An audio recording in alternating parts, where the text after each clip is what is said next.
Hey y'all, welcome back. It's me, Mama King, and we're back with another reading of the great cosmic mother. I want to say divine every time I say this, because it is divine understanding once you realize the truth. Okay, I'm gonna leave it at that. So today I'm going to read pages 161 through 164. This is the cow goddess and new foods. Okay. And and today is the 10th of May, 2024. And I'm going to put this in the playlist, okay, so you can have them. Once I eventually get them done, because I'm going to skip around, they'll all be in a playlist, and you can read them in whatever order you feel is necessary.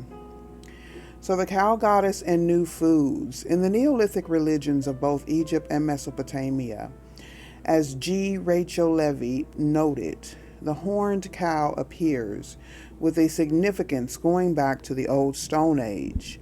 For the cow heads of the Sumerian Copper Age, like the sacred calf of Egypt, had a triangle between the horns inlaid in mother of pearl. That Paleolithic female triangle later stood as an upright cone or little mountain between the horns of Syrian altars. In both Egypt and Mesopotamia, also, the symbolic attribute of the goddess of birth was the bicornate uterus of a heifer, i.e., the cow head horns were echoed in the horned cow womb. Even more wide-ranging through Asia and Africa, the moon goddess wore the cow's horns, the same horns that appear in later Europe on the helmets of Teutonic heroines. Okay, she was the cosmic cow who produced galactic milk, human milk, and the new foods, and who ruled over the sacred herds. She who gives you blessings from heaven above and from the abyss below, blessings of mother life.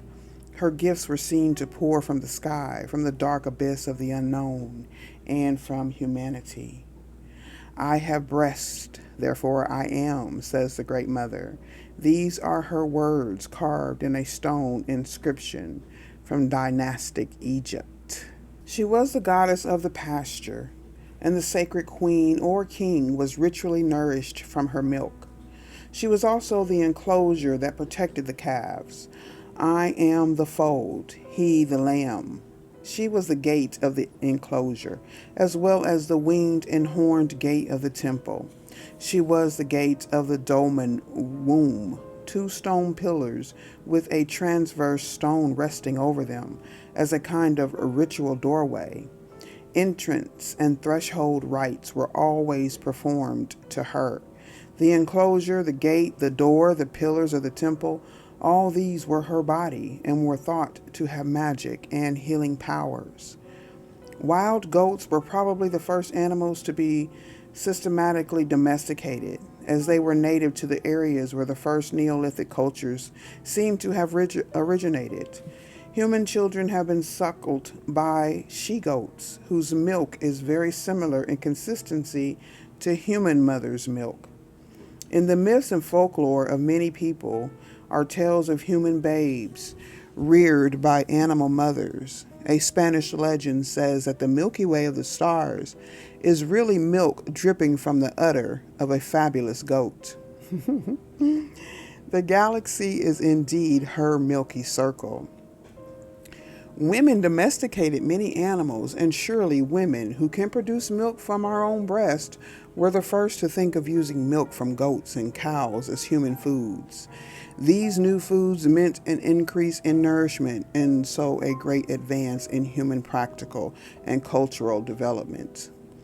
Remember the clay reliefs of women's breasts surmounted by cows' horns on the temple walls of Ktal-Huyuk? Hope I'm saying that correctly. Okay. Those matriarchal people were vegetarians living on milk and honey, suggesting that their cows were venerated for their milk, but not slaughtered for their meat. In matriarchal Crete, every cow was known by her personal name, but it seems that bull calves who were unproductive were ritually killed and eaten. This could be the origin of the religious sacrifice of the sacred bull, son of the cow mother.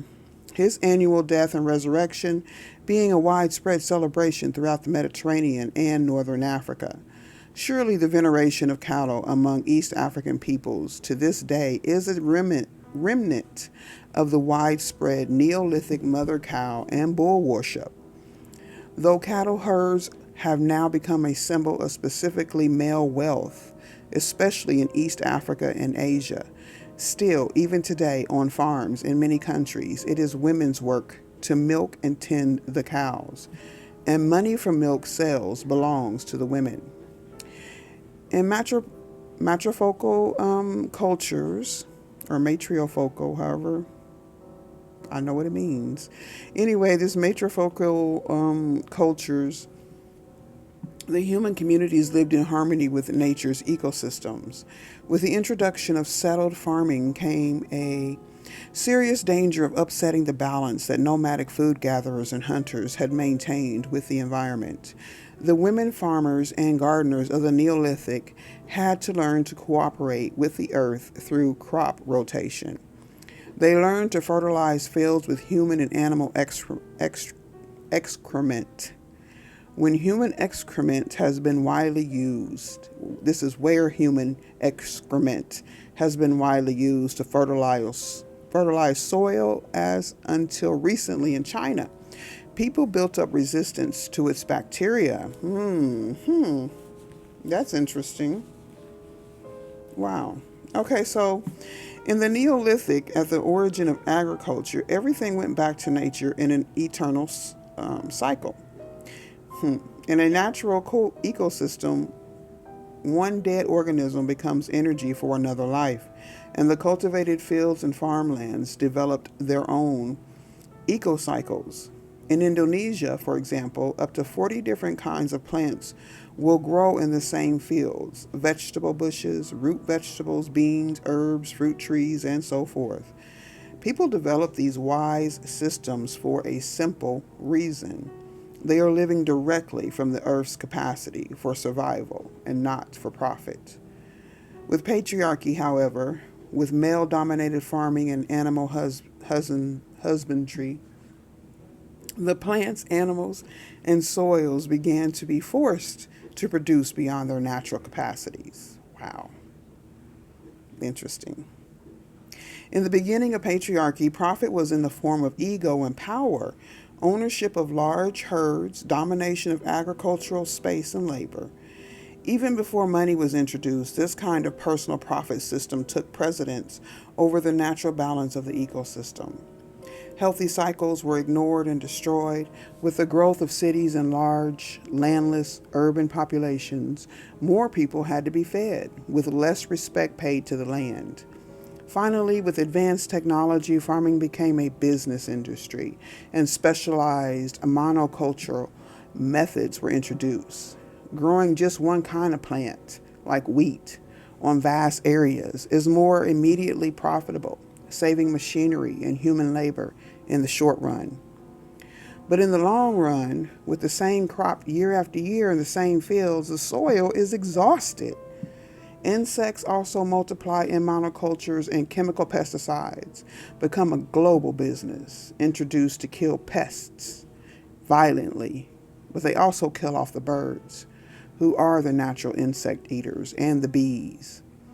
And over long spans, they kill the workers. Without bees, the fruit trees and other plants are not pollinated, and so it goes. Nature works in coordinated cycles, and when a harmonious cycle is destroyed, a cycle of destruction will take its place. Because patriarchal men have refused to cooperate with nature, following religions and secular ideologies based on defiance and contempt for the earth, they have now almost destroyed our chances of survival on earth. It took 1,500 million years for the first living organism to change the atmosphere so that animal life could begin to be possible. But patriarchy has destroyed so much in relatively no time, roughly in 2,000 years. At increasing speeds today, forests are cut down, water is poisoned, the air polluted, the soil ruined. The point is that such devastation could happen only by way of male-dominated religions and cultural ideologies based on hostility toward the earth's cyclic processes. For at least 500,000 years, human beings survived as pagans, not because they were savage and stupid, as the missionaries of all patriarchal religions would have us believe, but because pagan means of the land. It is a spiritual orientation that linked people, body, mind, and soul with the intelligence of the earth. In contrast, patriarchy assumes that the earth is stupid and proceeds to replace her ways with man-made ways. And with what result? The European Black Death in the 14th century is now thought to have been caused or exacerbated by wanton tree cutting all over England. The rats and mice who normally lived in the forest could no longer survive there with so many trees decimated. They invaded the cities, infecting urban house rats with plague bacteria. Fleas became carriers and spread bubonic and pneumatic plague bacteria to human beings, and nearly 1/3 of Europe's human population was destroyed. Pagan Europeans, Teutons, and Celts worshipped trees. Large numbers of trees were designated sacred, and there were penalties ranging from mild to severe for anyone cutting down a sacred tree. Anyone found cutting an oak, for instance, had his navel removed. His intestines were then pulled out and wrapped around the tree. Oh boy. Okay. His body thus roped to the tree with his own guts until he died. Was this savage? Or was it a way of guaranteeing that no mortal could destroy the life and heritage of a whole people, a whole living world, for his own brief personal profit? If any of our pagan ancestors were to view the current decimation of entire forests with our permission to turn them into cardboard boxes and toothpicks, certainly they could think of us as something worse than savage. In AD 1000, African men accumulating larger and larger herds of cattle as symbols of personal wealth and status began to graze tame cattle on the savannah, where normally only wild animals had ranged, in balance with the region's fragile capacity. The cattle were male property. The more cattle, the more status. Women also were bought with cattle. But because these cattle were used only for their milk and blood, and not slaughtered for meat, they multiplied rapidly, eating all the grass, and the savannah was turned into a desert. It takes 20 million tons of grain protein to feed cattle, which in turn give back only 2 million tons of protein in the form of meat. So all the land used to feed cattle is used inefficiently. This is a major cause of world famine today. Land that should be producing grains to feed many people are instead being used to feed cattle that will become food for a relative few. And the way 80% of American cattle are raised by the cattle industry, their excrement does not even return to fertilize the fields. So under patriarchal animal breeding, the animal mothers, cows, sows, hens, are reduced to mechanical units of mass production in grotesque denial of their motherhood and the laws of healthy growth. Few people realize that cows have to be subjected to early or to yearly pregnancy so that milk, cheese, and cream that form a substantial part of the diet of the lacto-vegetarians and meat eaters, the majority of the population in the Western world, may be produced. Hardly any cows in the dairy herd are allowed to suckle their calves for more than 3 days, if at all. The calves are then reared by hand. Cattle are highly intelligent, and attachment between the calf and mother is particularly strong. The calves, the inevitable byproduct of these continuous pregnancies, if male, go to the slaughter almost immediately to be made into veal. The rennet, RENNET, all right, and it's capitalized, used to make most commercial cheeses, has to be taken into the stomach of a newly born calf. Okay, the rennet. Okay, so that's the rind, I guess. This used to make most commercial cheeses has to be taken from the stomach of a newly born calf, and 80% of the beef industry is a byproduct of the dairy industry. The modern dairy cow leads a life of hell and continuous childbirth, made painful by the cow's unnatural lifestyle and forced passivity.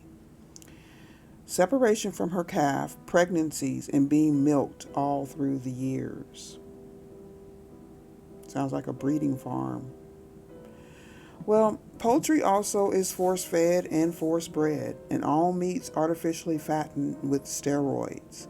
The mass antibiotics injected into commercial animal feed also remain in the meat, leading to a wide scale disruption of the helpful bacteria growth in the human intestine. Not to mention all the other chemicals, the flavorings, preservative, and color dyes pumped in to make something long dead seem freshly killed. If we are what we eat, then what are we when we eat foods produced in these ways?